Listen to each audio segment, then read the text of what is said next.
Seja bem-vindo, eu sou Mário Sobral e o Jornal Segurito já está no ar. E hoje vamos falar sobre segurança no trabalho em altura, como fazer a gestão nesse tipo de atividade.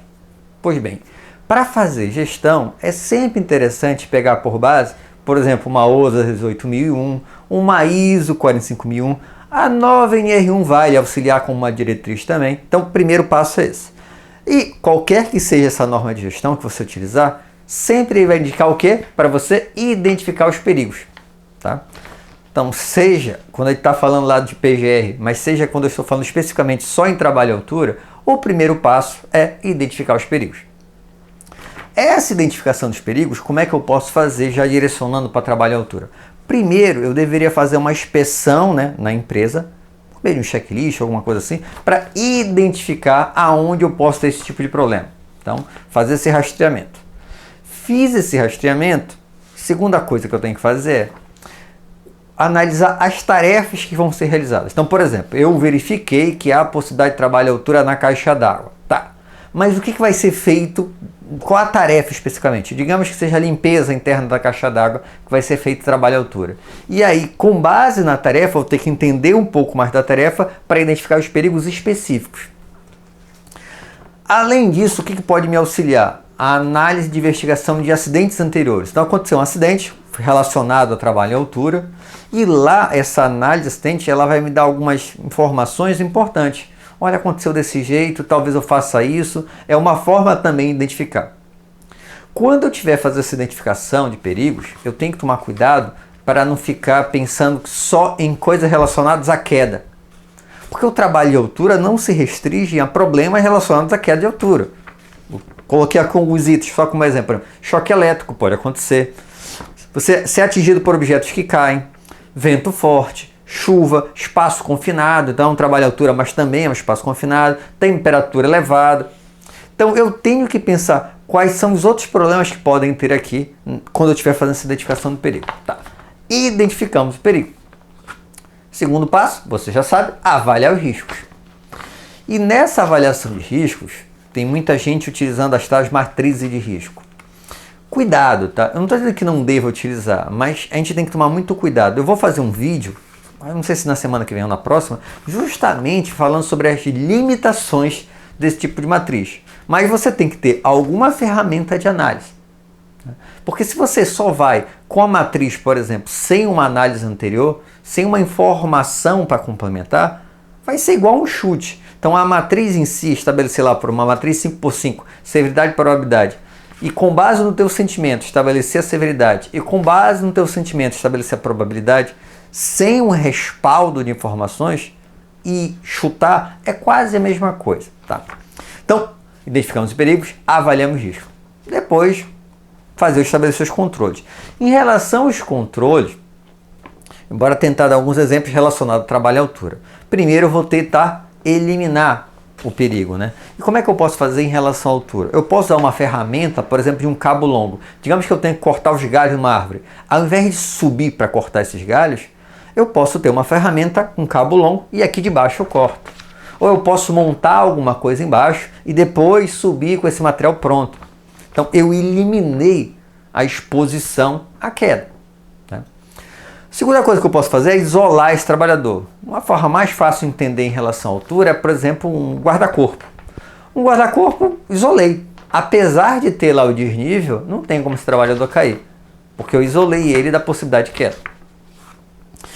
E aí, se não tiver jeito, aí eu vou tentar minimizar as consequências. Por exemplo, usando um cinto de segurança. O cinto de segurança não evita a queda.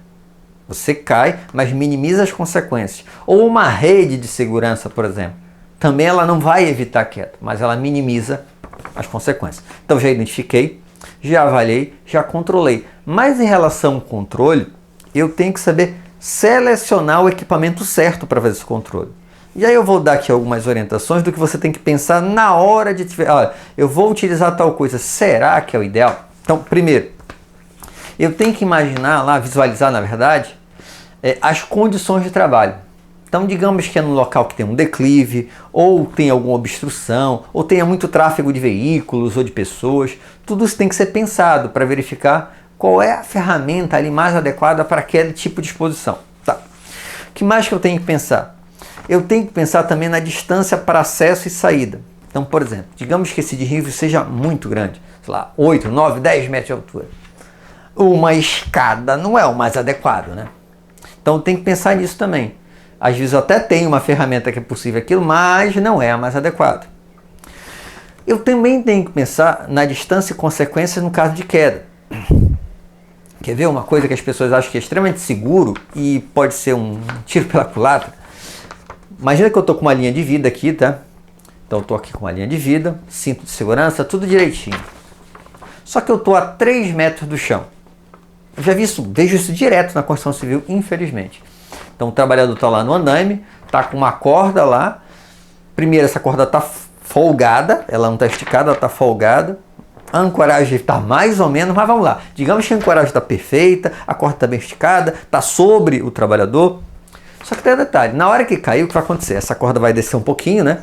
Que ela, por mais que ela esteja esticada, ela cede um pouquinho. Tem o tamanho do talabarte, tem a abertura do absorvedor de energia, tem a altura do trabalhador. Quando der estilingada, vai baixar mais um pouquinho. E será que eu tenho altura livre suficiente para tudo isso? Ou seja, mesmo com uma linha de vida dessa montada, se não foi pensado, se não foi estudado, se não foi projetado, esse trabalhador pode se esborrachar no chão do mesmo jeito. Então, é outro item que tem que pensar. A duração e a frequência de uso.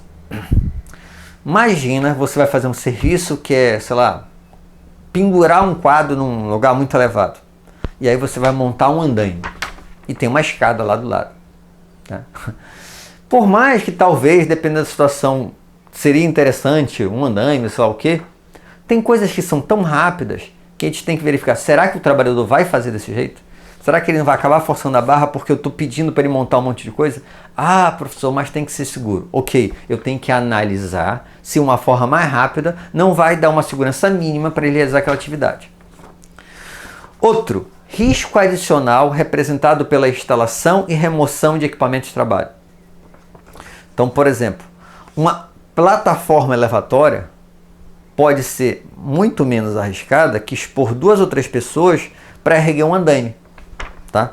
Então, às vezes, não, a gente tem andaime aqui, bora lá. Só que eu estou, nesse caso, expondo 2, 3 para montar aquele andaime ali. E às vezes a plataforma elevatória é mais rápida. Ah, professor, mas tem a questão de custo, tem a questão de acesso. Isso tudo tem que ser pensado. Tá? É exatamente o que eu estou querendo que você pense. Eu não posso pensar de forma isolada. Tem que pensar em todas as possibilidades, todos os problemas que podem ocorrer. Então, nós já identificamos os perigos, avaliamos o risco, controlamos. E agora, o próximo passo, depois que eu identifiquei qual o controle mais adequado, eu preciso monitorar. Porque tem muita gente que acha que estabeleceu o controle e agora está resolvido. Né? Agora vai dar certo, acabou, eu só tenho que procurar agora outro problema a resolver. Não, eu preciso ficar monitorando.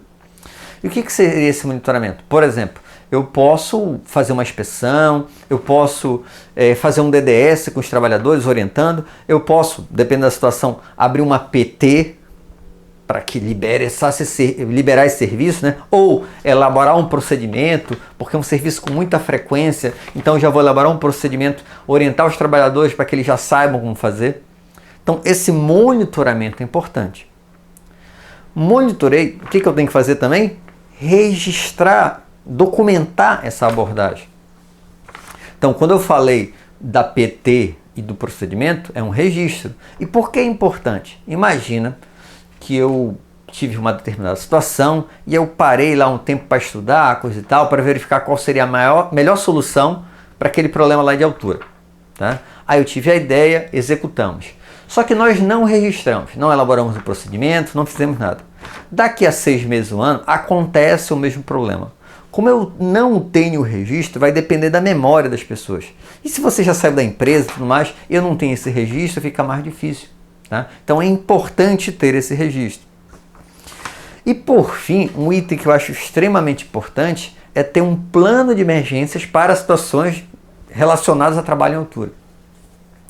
Então, vamos voltar lá para o nosso caso da linha de vida. O trabalhador está lá na linha de vida, com o cinto direitinho, caiu. Ah, não, está resolvido. Não quebrou nada, está pendurado lá, é só tirar. Sim, como é que tira? Isso é uma coisa que tem que ser pensada previamente. Isso vai estar lá no plano de emergência. Ele caiu, ele está trabalhando em altura dentro de um espaço confinado. Será que é tão uma cisterna, por exemplo, e tem uma altura muito elevada?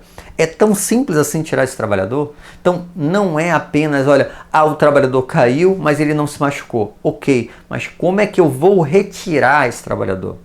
E aí eu sempre falo que quando você for fazer o treinamento, seja em IR35, seja em IR33, treinamentos que sejam práticos, faça na sua empresa, para que o trabalhador saiba as dificuldades da atividade dentro da empresa, e não um campo de treinamento onde tem tudo prontinho. Ah, professor, mas ele pode se machucar. Não.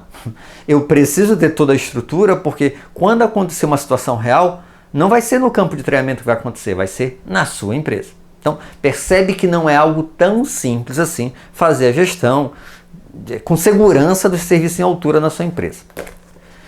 E como você sabe, todo vídeo tem indicação de um livro. E hoje vou indicar um livro que eu acho que já até indiquei aqui, mas como tem a ver com construção civil e trabalho à altura tem muito a ver com construção civil, Segurança do Trabalho na Construção Civil, da editora Pini, os autores Hugo Seifrian Peinado e Lucy Mercedes de Mori. Tá?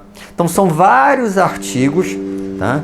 Cada capítulo é um artigo sobre segurança na construção civil. É um bom livro, recomendo a leitura dele.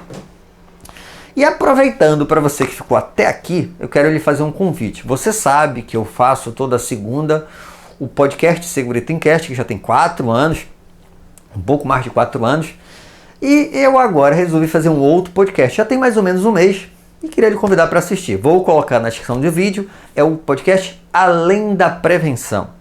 Então não é um podcast igual o Segurity Encast que só cuida de segurança do trabalho, mas é um podcast de assuntos que possam ter relação também com o profissional de segurança do trabalho, mesmo que não diretamente. Por exemplo, carreira de trabalho, a questão de orçamentos, a questão de machismo na segurança do trabalho. A gente vai fazer um próximo sobre trabalhadores relacionados com envelhecimento. Então, não é segurança do trabalho diretamente, mas o profissional de segurança acaba tendo contato com essas situações e ele precisa saber como agir e a gente está dando a nossa opinião, na verdade, ali. Vou colocar na descrição do vídeo, espero que você assista. Espero que tenham gostado. Se gostaram, já sabe, né? Curte, compartilha. E tem alguma dúvida ou sugestão de pauta? É só colocar aí embaixo nos comentários ou mandar um e-mail para sobralj@hotmail.com. Um abraço e até o próximo programa.